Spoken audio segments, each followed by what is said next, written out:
సాధనకు చరమస్థితి ఏమిటి? మోక్షం. మోక్షం అంటే ఏమిటి? చచ్చిపోయిన తర్వాత ఎప్పుడో ఆయన ఎక్కడికో వెళ్ళాడని మోక్షాన్ని నిర్ణయించడం ఎలా కుదురుతుంది?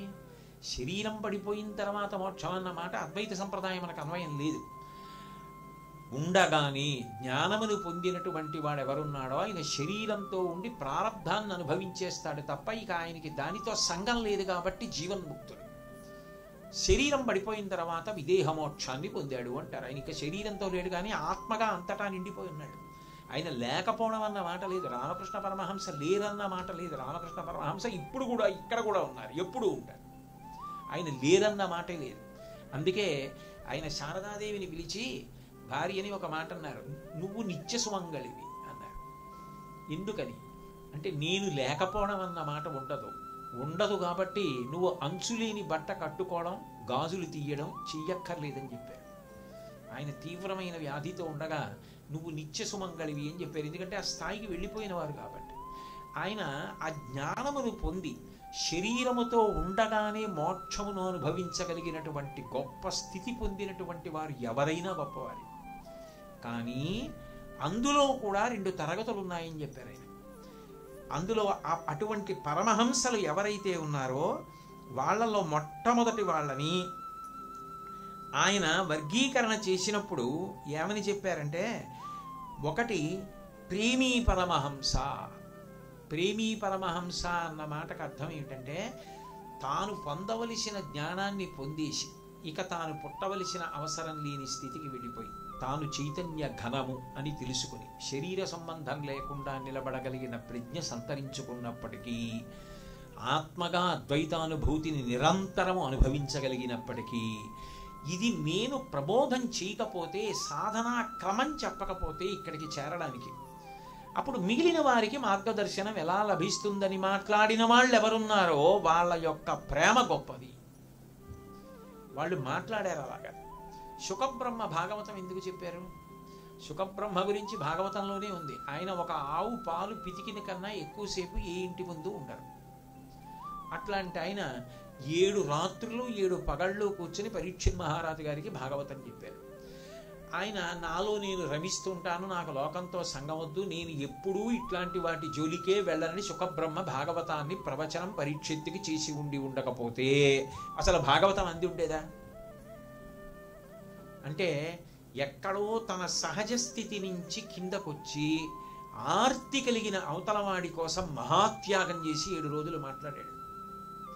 ఉరగాధీశ విషానలంబునకు మీ నొప్పింతు ఈశ్వర సంకల్పము నేడు మానదు భవిష్యత్ జన్మ జన్మంబులన్ హరి చింతారతీన్ హరి ప్రణుతి హరి భాషాకర్ణ నాసక్తియున్ హరి పాదాంబుజ సేవయున్ కలుగు మీరర్ధిన్ ప్రసాదింపరే అన్నాడు పరీక్షిత్ ప్రాయోపవేశం చేసి. అమ్మా నిన్ను చూచిన నరు పొమ్మా అని భుక్తి కడకు గుత్తువట, లిమ్మా నీ రూపముతో రమ్మా నాకెదురంగ గంగ రమ్యతరంగా అని గంగానదీ తీరంలో ప్రాయోపవేశం చేశాడు. ఎందరో మహర్షులు వచ్చి కూర్చున్నారు.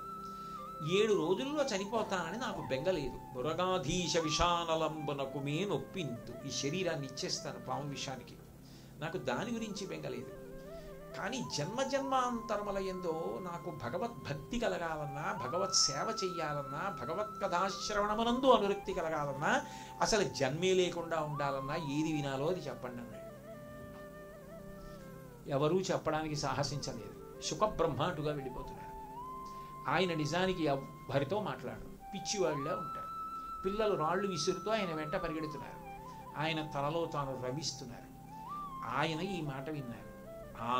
పాత్రత కలిగిన వాడు రా వీడికి చెప్పాలన్నారు. ఎన్ని వేల మందికి చెప్పారు? ఒక్కడినే కూర్చోబెట్టి చెప్పారు.